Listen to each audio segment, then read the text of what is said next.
ನಮಸ್ಕಾರ. ಸದಾನಂದ ಬಾಬ್ನ ಯೂಟ್ಯೂಬ್ ಆಯ್ನಿಗೆ ಸ್ವಾಗತ. ಸತೀಶ್ ಜಾರಕಿಹೊಳಿ ಮತ್ತು ಲಕ್ಷ್ಮೀ ಹೆಬ್ಬಾಳ್ಕರ್ ಮಧ್ಯೆ ಮತ್ತೆ ಬಿರುಕು ಉಂಟಾಗಿದೆ. ಯಾವಾಗ ಮೃಣಾಲ್ ಹೆಬ್ಬಾಳ್ಕರ್ MP ಚುನಾವಣೆಯಲ್ಲಿ ಸೋತರು ಅಂದಿನಿಂದ ಇವರು ಅಂತರವನ್ನು ಕಾಯ್ದುಕೊಂಡು ಬರ್ತಾ ಇದ್ದಾರೆ. ಈ ಹಿಂದೆ ಹಾಗಿರಲಿಲ್ಲ. ಆಯ್ಕೆ ಆದ ನಂತರ, ಮಂತ್ರಿ ಆದ ನಂತರ ಇವರು ಬೆಳಗಾವಿ KDP ಮೀಟಿಂಗ್ದಲ್ಲಿ ಹಾಜರಾಗ್ತಿದ್ರು. ನಂತರ ವಿಭಾಗ ಮಟ್ಟದ ಅಧಿಕಾರಿಗಳ ಸಭೆಯಲ್ಲಿ ಇಬ್ಬರು ಕೂಡ ಭಾಗವಹಿಸಿ ಸಲಹೆ ಸೂಚನೆಗಳನ್ನು ನೀಡ್ತಾಯಿದ್ರು.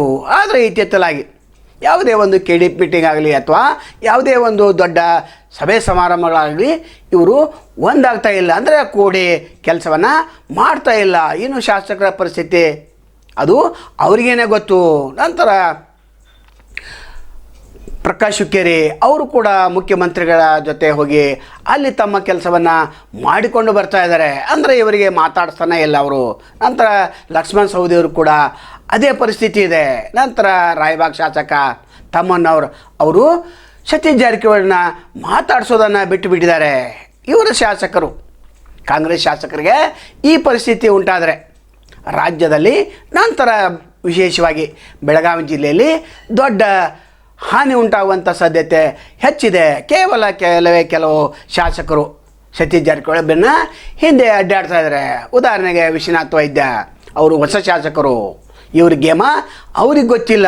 ನಂತರ ಅನೇಕ ಶಾಸಕರು ಕೂಡ ನೇರವಾಗಿ ಮುಖ್ಯಮಂತ್ರಿಗಳಿಗೆ ತಮ್ಮ ಫೈಲನ್ನು ಇಟ್ಟು ಅಲ್ಲಿ ತಮ್ಮ ಕೆಲಸವನ್ನು ಮಾಡ್ಕೊಂಡು ಬರ್ತಾ ಇದ್ದಾರೆ. ಇನ್ನು ಲಕ್ಷ್ಮೀ ಹೆಬ್ಬಾಳ್ಕರ್ ಅವರು ಕೇವಲ ಬೆಳಗಾವಿ ಗ್ರಾಮೀಣ ಕ್ಷೇತ್ರದಲ್ಲಿ ಕೆಲಸವನ್ನು ಮಾಡ್ತಾ ಇದ್ದಾರೆ, ಅಲ್ಲಿ ಇಲ್ಲಿ ಕೆಲಸವನ್ನು ಮಾಡ್ತಾ ಇದ್ದಾರೆ. ಆದರೆ ಹೆಚ್ಚಾಗಿ ಇವರು ಮಂತ್ರಿ ಅನ್ನೋದನ್ನು ಮರೆತು ಕೇವಲ ಬೆಳಗಾವಿ ಗ್ರಾಮೀಣದಲ್ಲಿ ಅಭಿವೃದ್ಧಿ ಕೆಲಸವನ್ನು ದೊಡ್ಡ ಪ್ರಮಾಣದಲ್ಲಿ ಮಾಡ್ತಾಯಿದ್ರು. ಈ ಹಿಂದೆ ಶಶಿಕಲಾ ಜೊಲ್ಲೆ ಕೂಡ ಮಂತ್ರಿ ಇದ್ದರು, ಅವರು ಕೇವಲ ನಿಪ್ಪಾಣಿ ಮಂತ್ರಿ ಇದ್ದರು.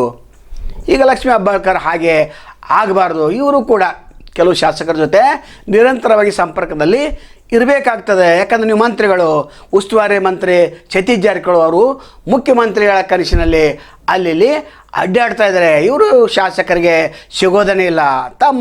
ತಮಗೆ ಬೇಕಾದಂಥ ವ್ಯಕ್ತಿಗಳಿಗೆ ಸಹಾಯ ಮಾಡುತ್ತಾ ತಮ್ಮದೇ ಆದಂಥ ಒಂದು ತಂತ್ರಗಾರಿಕೆಯಲ್ಲಿ ಮುಂದುವರಿದ್ದಾರೆ. ಒಟ್ಟಾರೆ ಇಬ್ಬರ ನಡುವೆ ಭಿನ್ನಾಭಿಪ್ರಾಯ ದಿನಕ್ಕೆ ಹೆಚ್ಚಾಗ್ತಾ ಇದೆ. ವರಿಷ್ಠರು ಇದನ್ನು ಗಮನಿಸದೆ ಹೋದರೆ ಬೆಳಗಾವಿ ಜಿಲ್ಲೆಯಲ್ಲಿ ಮುಂದಿನ ವಿಧಾನಸಭಾ ಕ್ಷೇತ್ರ ಚುನಾವಣೆ ಬರ್ತದೆ, ಅಲ್ಲಿ ದೊಡ್ಡ ಹಾನಿ ಉಂಟಾಗದೆ ಇರಲಾರದು. ಇದನ್ನು ಗಮನಿಸಬೇಕಾಗ್ತದೆ. ಮುಖ್ಯಮಂತ್ರಿಗಳು ಇದರ ಕಡೆ ಹೆಚ್ಚು ಲಕ್ಷ್ಯ ಕೊಡಬೇಕಾಗ್ತದೆ.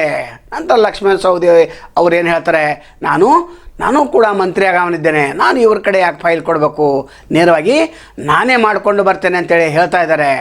ನಂತರ ಪ್ರಕಾಶ್ ಹುಕ್ಕೇರಿ ಕೂಡ ಅವರು ಸೀನಿಯರ್, ಅವರು ಇವ್ರಿಗಿಂತ ಸೀನಿಯರು.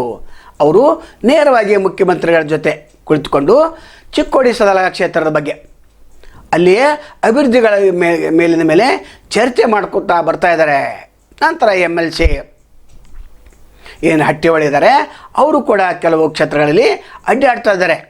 ಅಂದರೆ ಅಕ್ಕನ ಕೆಲಸವನ್ನು ಭಾಳ ಶ್ರದ್ಧೆಯಿಂದ ಮಾಡ್ತಾ ಇದ್ದಾರೆ. ಮೃಣಾಲ್ ಹೆಬ್ಬಾಳ್ಕರ್ ಕೂಡ ಅನೇಕ ಕಡೆಗಳಲ್ಲಿ ಹೋಗಿ ಸಭೆ ಸಮಾರಂಭಗಳಲ್ಲಿ ಹೋಗಿ ಭಾಗವಹಿಸಿ ಕೈಲಾದ ಸಹಾಯವನ್ನು ಮಾಡ್ತಾ ಇದ್ದಾರೆ.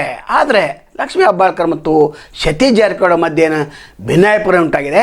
ಇದು ಶಮನ ಆಗುವಂಥ ಸಾಧ್ಯತೆ ಭಾಳ ಕಡಿಮೆ ಇದೆ. ಇದಕ್ಕೆ ಇನ್ನೊಂದು ಕಾರಣ ಇರಬಹುದು. ಯಾಕಂದರೆ DK ಶಿವಕುಮಾರ್ ಅಂತರವನ್ನು ಸತೀಶ್ ಜಾರಕಿಹೊಳಿ ಕಾಯ್ದುಕೊಂಡಿದ್ದರೆ ಲಕ್ಷ್ಮೀ ಹೆಬ್ಬಾಳ್ಕರ್ DK ಶಿವಕುಮಾರ್ ಹತ್ತಿರ ಇದ್ದಾರೆ. ಇದು ಒಂದು ಕಾರಣ ಇರಬಹುದು. ಒಟ್ಟಾರೆ ಇವರಿಬ್ಬರ ಭಿನ್ನಾಭಿಪ್ರಾಯದಿಂದ ಜಿಲ್ಲೆಯಲ್ಲಿರ್ತಕ್ಕಂಥ ಅಭಿವೃದ್ಧಿ ಕಾರ್ಯಗಳು ಆಗ್ತಾನೆ ಇಲ್ಲ ಅಂತ ಹೇಳ್ಬೋದು. ಅಧಿಕಾರಿಗಳು ಇವರ ಮಾತನ್ನು ಕೇಳ್ತಾ ಇಲ್ಲ ಅಂತಲೇ ಹೇಳ್ಬೋದು. ಇವರಿಬ್ಬರು ಕೂಡಿಕೊಂಡು ಸಲಹೆ ಸೂಚನೆಗಳನ್ನು ನೀಡಿದರೆ ಅಧಿಕಾರಿಗಳಿಗೆ ಒಂದು ಕಟ್ಟುನಿಟ್ಟಿನ ಸಂದೇಶವನ್ನು ರವಾನಿಸಿದಂತಾಗ್ತದೆ. ಆದರೆ ಈಗ ಜಿಲ್ಲೆಯಲ್ಲಿ ಹಾಗಿಲ್ಲ. ಎತ್ತು ಏರಿಗೆಳ್ತು, ಕೋನ ಕೆರೆಗೆಳ್ತು ಅಂತ ಪರಿಸ್ಥಿತಿ ಇದೆ. ನಾಳೆ ಮತ್ತು ತಮ್ಮನ್ನು ಭೇಟಿಯಾಗ್ತೇವೆ. ಅಲ್ಲಿವರೆಗೆ ಎಲ್ಲಿ ಶುಭಾಗಲಿ. ನಮಸ್ಕಾರ.